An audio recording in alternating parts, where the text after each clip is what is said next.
Subscribe now and press the bell icon. Never miss an update. بات ایک ایسے شخص کی ہے جس نے دولت و ثروت، جاہ و مذہب، نوکر و چاکر، عزت و اقتدار کے سمندر میں ڈوبے ہوئے خانوادے میں آنکھیں کھولیں، اس کی موجوں کو کھلونا، اس کی لہروں کو بچھونا بنایا۔ پھر کاروان حیات نے شاہ راہ زندگی کی کچھ دوریاں طے کیں تو الحاد و ارتداد نے اپنے گرداب میں لے لیا۔ ہیگل، بیکن اور ڈاروین کے ملحدانہ نظریات نے ڈورے ڈالے، فلسفے و نفسیات کے سپیروں نے نچانا شروع کیا، اسپنسر کے میلا کے خمار نے مدہوش کر دیا۔ لیکن ایک وقت ایسا بھی آیا جب بزرگوں کے فیوز و برکات نے ان پر چتر ڈالا اور ان بتان آزری کے لیے تیش ابراہیمی ثابت ہوا، اور اس آتش نمرود سے صحیح و سالم بلکہ مثل کندن نکھر کر نکلے، جس کے بعد زبان و بیان نے ان کی دربانی کی، ادب و انشا نے نگہبانی کی، الفاظ و معانی نے پاسبانی کی، طرز اسلوب نے دامن پھیلا دیے، اور انگریزی زبان و ادب تو گرد راہ بن گیا۔ انہی گرد و غبار کا مجموعہ تاریخ اخلاق یورپ، مکالمات برلے وغیرہ ہیں۔ پھر جب کلام الہی کے بحر زخار میں غواصی کی تو اس کی تہش بیش بہا لعل و گوہر نکالے، اور اس کو لڑی میں پرو کر اس طرح کا خوشنما ہار تیار کر دیا جیسے عروس نو کے گلے کا ہار۔ ان سے میری مراد علم کا دریا، فلسفے کا سمندر، ادب و انشا کی کہکشاں، الفاظ و معانی کا گلستاں، زبان و بیاں کا انجمن، تاجدار اقلیم قلم، ترجمان قرآن، تھانوی کے سوز درو کا ہمایوں پرتو، حضرت مولانا عبد الماجد دریابادی کی ذات بامسمی ہے۔ مولانا دریابادی کی ولادت بارہ بنکی کے دریاباد نامی قصبے میں 16 مارچ 1892 عیسوی کو ہوئی۔ والد کا نام مولوی عبد القادر اور والدہ کا نام نصیر النساء تھا۔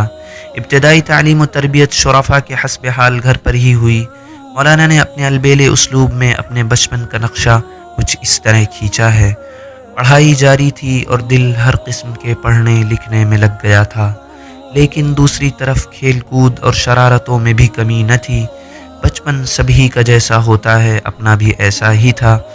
اس سن کی بے فکری یاد آتی ہے تو فرط حسرت سے بقول شخص سے سینے پر سانپ لوٹنے لگتا ہے، اور مصرع وہی یاد آنے لگتا ہے، 2 دن کو اے جوانی دے دے ادھار بچپن۔ آگے لکھتے ہیں 1901 عیسوی کی رائے ٹھہری کہ اب داخلہ اسکول میں کر دیا جائے۔ قرآن مجید ختم ہو چکا تھا اور میں خاصا چل نکلا تھا۔ فارسی میں بھی شد بدھ آ گئی تھی اور انگریزی کی پرائمری نکل چکی تھی۔ اسکول میں مولانا علمی گلچینی میں مصروف رہے، حساب کے علاوہ تمام مضامین میں طاق تھے، ساتھ ہی ساتھ تحریر و قلم نے بھی بالوں پر پیدا کیے۔ زبان و ادب کا بھی چسکا لگ گیا۔ اسکولی تعلیم کی تکمیل کے بعد کالج کی تعلیم کا آغاز ہوا، لیکن یہاں کے بے ضابطہ مطالعے نے عقائد کی دیواروں کو ہلا کر رکھ دیا۔ بقول مولانا، کالج کی زندگی میں قدم رکھتے ہی عقائد کی دنیا کہنا چاہیے کہ زیر و زبر ہونا شروع ہو گئی۔ کالج کے بعد مولانا نے ایم اے کے لیے علی گڑھ اور دہلی وغیرہ کا سفر کیا، لیکن وہاں کی آب و ہوا راس نہیں آئی، اس لیے نصابی تعلیم کی زنجیریں یہیں پر ٹوٹ گئیں۔ ویسے تو مطالعہ دم آخری تک جاری و ساری رہا۔ مولانا دریابادی بھی اپنے تمام معاصرین کی مانند خرمن شبلی کے خوشہ چیں تھے۔ اکبر الہ آبادی سے بھی راہ و رسم رکھتے تھے۔ سیاست میں مولانا محمد علی جوہر کی فکر کے رسیہ تھے، گرچہ انہوں نے کبھی بھی عملاً کوچہ سیاست میں قدم نہیں رکھا۔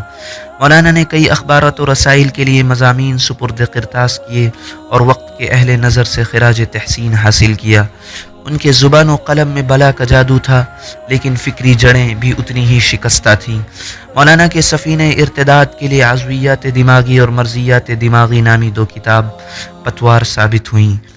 مولانا دریابادی ایک عرصے تک ارتداد کے دست برد میں جکڑے رہے اور ایک دوسرے کے لیے سائے کی طرح لازم و ملزوم بنے رہے، لیکن جب ایک عرصے بعد انہیں احساس ہوا کہ یہ تو صحرا کا سراب اور دریا کا حباب ہے، اس کی کوئی حقیقت ہی نہیں ہے اور یہ صرف اور صرف نظر کا فریب ہے، تو انہوں نے اس کے قلادے کو اتار پھینکا اور حضرت تھانوی کے آستانے پر خود کو ڈال دیا، اور اشاعت اسلام اور تفسیر قرآن میں لگ گئے، اور سچ، صدق اور صدق جدید کے نام سے اخبار اور رسائل نکالے، اسلام کی صداقت کا پرچم بلند کیا۔